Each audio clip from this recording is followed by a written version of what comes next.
Je sais qu'on y pense tous, je sais qu'on en rêve tous de ce 31 mai 2025 à Munich, Paris Saint-Germain, Inter Milan, notre deuxième finale de Ligue des Champions de notre histoire, la possibilité de graver à jamais notre légende dans la compétition.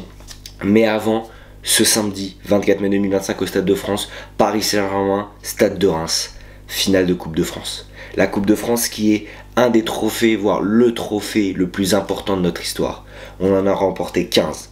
Et ce soir, on a la possibilité de remporter notre 16e Coupe de France.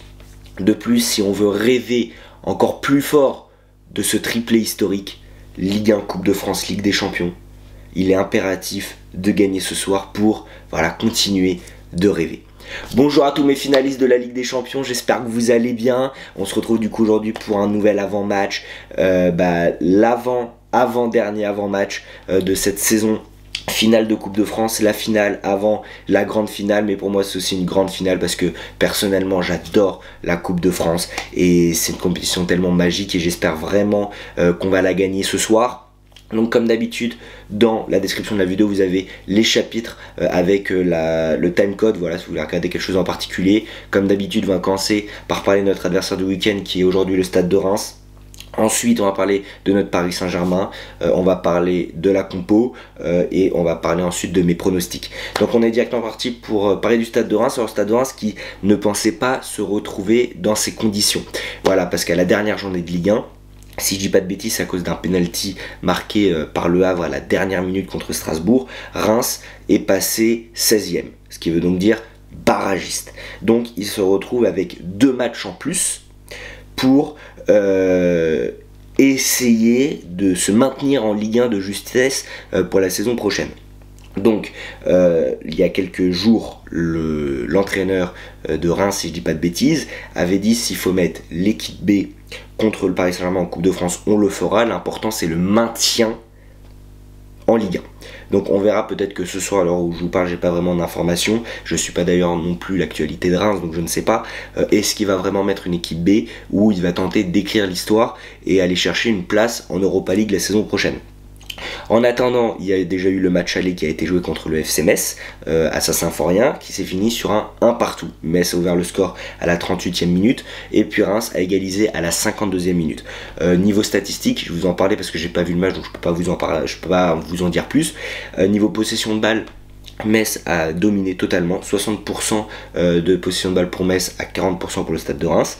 Niveau tir, Metz en a tiré 6 et le Stade de Reims 10. Mais sur ces 10 tirs cadrés, il y a eu seulement un tir cadré. Donc Reims ce soir, ils n'auront pas beaucoup d'occasions. Donc s'ils ont des tirs, s'ils ont des occasions et qu'ils ont des tirs, qu'ils ont la possibilité de frapper, et ben il va falloir qu'ils marquent parce qu'ils n'auront pas 36 occasions et donc voilà, à noter que ils n'ont pas vraiment de réalisme face au but, quoique un tir cadré, un but, voilà, faut se poser des questions, mais quand ils tirent au but, ils cadrent pas toujours, voilà. Bon, après ça c'est un match, j'ai pas non plus regardé toute leur saison. S'il y a des spécialistes du Stade de Reims, dites-le moi en commentaire. Et niveau fautes, ils en ont fait 15 et Metz 13, donc voilà, 15 fautes, ça veut... On peut en déduire qu'ils avaient peut-être un peu la pression, qu'ils n'avaient pas vraiment la maîtrise du match, voilà. Et puis voilà, en fait ils ont cette finale en tête. C'est pas tous les ans qu'on joue une finale de Coupe de France. Surtout quand on est le Stade de Reims, même si c'est un club historique, ces derniers temps ça n'arrive pas régulièrement. Et ces joueurs, je pense que même s'ils veulent se maintenir en Ligue 1, je pense que cette Coupe de France, ils veulent la gagner. Donc honnêtement, je sais pas du tout. Je vois pas en fait une équipe B face à nous.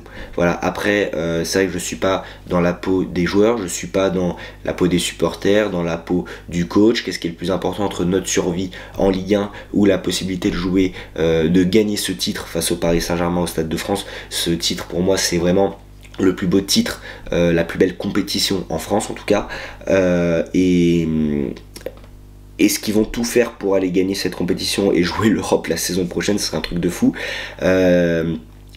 Mais risquer le fait de tout donner sur le terrain et de pas être en forme contre Metz au match retour et donc descendre en Ligue 2, ce qui ferait qu'ils jouaient la Ligue 2 et la Ligue Europa. Après il y a aussi la possibilité où ils donnent tout sur le terrain pour gagner mais malheureusement qui perdent, c'est-à-dire qu'ils sont KO pour le match retour, ils gagnent ni la Coupe de France, pas de qualification en Coupe d'Europe, et en plus de ça, ils seront pas en forme pour le match retour de barrage. Donc voilà, il y a beaucoup de possibilités. Je suis pas supporter de Reims, je suis pas coach de Reims, donc c'est une analyse, va falloir faire un choix dans tous les cas. Qu'est-ce qui est le plus important entre gagner la Coupe de France, enfin tout donner sur ce match de Coupe de France, mais avoir le risque de perdre et donc de ne pas être en forme parce qu'ils ont tout donné pour le match retour, ou alors se préserver et tout donner pour le match retour contre Metz et presque assuré, même si c'est pas facile parce que Metz c'est une très très belle équipe cette saison, de risquer cette rétrogradation, cette descente en Ligue 2. Donc voilà, c'est un choix à faire, c'est au stade de Reims de décider. Après évidemment, c'est pas parce qu'imaginons ils décident de pas tout donner pour le match contre le Paris Saint-Germain pour tout donner contre Metz, ça veut pas dire qu'ils vont passer. Voilà. Donc il y a un choix à faire, soit ils donnent tout sur les deux, soit ils font un choix, enfin bref. Donc voilà, pour avoir parlé du stade de Reims. Je parle pas trop de leur saison parce que c'est une finale tout peut se passer, c'est un match, tu peux pas faire un débrief de leur saison pour parler d'un match. C'est une finale c'est différent dans la tête des joueurs, donc c'est pas comparatif, une finale c'est l'histoire, c'est un match et tout peut s'écrire. Donc c'est parti pour parler de notre club, le Paris Saint-Germain. Alors nous, on est champion de France, on a un gros match la semaine prochaine, le match sûrement un des matchs les plus importants de notre histoire, la finale de la Ligue des Champions. Notre deuxième finale de la Ligue des Champions, enfin historiquement c'est la deuxième, mais c'est la première avec les supporters. C'est la première où nous, on sera présent là-bas pour les soutenir, pour chanter pendant 90 minutes, voire plus, pour tout donner, même s'ils sont dans le mal. Et même s'ils sont menés au score, on donnera tout. Mais avant, voilà, il y a cette finale de Coupe de France. Alors beaucoup peut-être vont dire qu'on s'en fout. Moi personnellement, je m'en fous pas. Et je défends l'idée qu'il ne faut pas se foutre de la Coupe de France comme on se fout pas de la Ligue 1. Voilà, on n'a pas toujours eu la chance de dominer, on n'a pas toujours eu la chance de gagner beaucoup de Ligue 1, de gagner beaucoup de Coupe de France d'affilée, sachant que la Coupe de France c'est notre premier vrai titre majeur. C'est important pour l'histoire de notre club qu'on respecte ces compétitions et on ne sait pas combien de temps ça va durer, donc il faut profiter, voilà, de dominer entre guillemets, même si c'est vrai qu'on domine la Ligue 1, la Coupe de France un peu moins, il y a quand même tous les ans des équipes qui sortent la tête de l'eau. Il y a eu deux années de suite où Paris n'a pas gagné avec Toulouse et Nantes qui ont été les vainqueurs. Donc voilà. Donc il faut vraiment profiter de cette finale, il faut vraiment tout donner, aller la gagner. Alors dans la tête des joueurs, il y a sûrement, je pense, cette finale de Ligue des Champions, mais cette finale de Coupe de France, je pense que pour Luis Enrique, c'est aussi très important. C'est peut-être même autant important qu'une finale de Ligue des Champions. Beaucoup me diront que je suis fou, mais c'est vrai, c'est une finale de Coupe nationale, il faut la gagner. Donc je crois en nos joueurs, je crois en le fait qu'ils vont penser à ce match, qui vont mettre de côté leur rêve de Ligue des Champions. Nous aussi ce soir on va mettre de côté notre rêve de Ligue des Champions et on va rêver de cette Coupe de France, on va rêver d'accéder un peu plus près de ce triplé complètement historique, voire quadruplé si vous rajoutez le trophée des champions. Donc voilà, qu'est-ce que je pourrais dire de plus sur notre Paris Saint-Germain? On sort d'une victoire dernier match de Ligue 1 contre Auxerre, voilà, victoire 3-1, une très belle réaction de l'équipe, on est mené 1-0 à la mi-temps, et puis en deuxième mi-temps, ils mettent le turbo, ils frappent, ils tentent des tirs, parce qu'en première mi-temps, on avait vu le bloc bas d'Auxerre, et donc ça fait plaisir d'avoir vu Guevara prendre une initiative, de frapper de loin, puis ça finit au fond, et puis ça a un peu libéré le match, et ça nous a permis d'en marquer un deuxième, puis un troisième, et de gagner ce match-là. Donc voilà, je pense que j'ai fait le tour, j'ai pas grand chose à dire sur notre Paris Saint-Germain parce qu'on n'est pas vraiment dans la même situation que Reims. Nous on s'y attendait un peu, voilà, quand on s'est qualifié contre Arsenal, on savait qu'on allait jouer 2 finales d'affilée, c'est 2 finales où il y a du temps, il y a une semaine entre les 2 finales, donc ça va. Reims c'est vraiment jour après jour, c'est vraiment 3 finales d'affilée pour eux en quelques jours, parce que le match aller c'est une finale, parce que si tu perds 3-0 c'est presque mort. La finale de Coupe de France et puis la finale au match retour, voilà, là il faut gagner, il n'y a pas le choix, vu qu'en plus c'était un match nul à l'aller. Donc voilà, on est dans 2 situations différentes. Et nous, je pense qu'il faut qu'on prenne ce match tranquillement, à fond évidemment, mais sans trop de pression, mais quand même en se disant, on a un objectif, c'est aller chercher le triplé, aller écrire l'histoire, et puis pour se mettre dans les meilleures conditions mentalement, tout ça, pour la finale de Ligue des Champions, gagner ce soir, remporter un trophée, ça serait parfait. Donc voilà, pour avoir parlé de notre club, le Paris Saint-Germain, non, je vais passer à ma compo. Alors direct, c'est une finale. Il y a une semaine entre cette finale de Coupe de France et cette finale de Ligue des Champions. Donc je mets tout de suite l'équipe type. Donnarumma au cage. En défense, Mendes, Pacho, Marquinhos, Hakimi, avec Marquinhos capitaine évidemment. Au milieu de terrain, Ruiz, Vitinha, João Neves. En attaque, Kvaratskhelia, Ousmane Dembélé. Maintenant la question c'est Désiré Doué ou Barcola. Pardon, il y a eu une petite coupure, du coup je disais ces derniers temps Désiré Doué avait été privilégié à Bradley Barcola, surtout en Ligue des Champions. Donc si pour ce match-là, il fallait choisir entre Bradley Barcola ou Désiré Doué, personnellement si j'étais sur le banc du Paris Saint-Germain, je mettrais Désiré Doué. Voilà, j'adore Bradley Barcola, j'adore quand il accélère, qui prend le devant sur le défenseur, qui passe vraiment devant le défenseur, puis quand il accélère face au but ensuite. Donc c'est un super joueur, je l'adore. Il aborde beaucoup de vitesse, il fait des super passes, etc. Mais je trouve que techniquement, il a encore beaucoup de déchets. Voilà, techniquement, il était bien meilleur en début de saison. Il est dans une phase un peu de creux, mais ça reste un super joueur. Hein. Je dis pas qu'il est mauvais, c'est un super joueur. Mais voilà, je mettrais Désiré Doué qui apporte de la fantaisie.